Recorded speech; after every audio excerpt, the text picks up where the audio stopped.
ก็สวัสดีนะครับเดี๋ยวเรามาคาลิเบรตกันนะครับ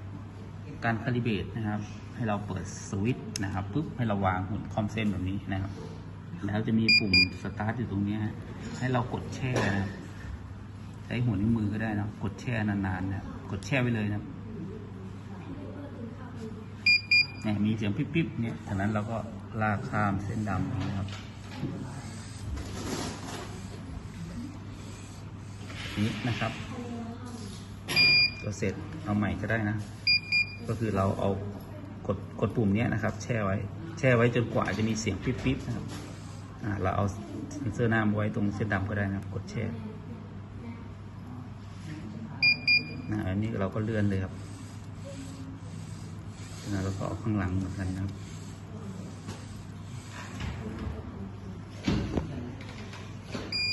เป็นอันเสร็จสิ้นนะครับ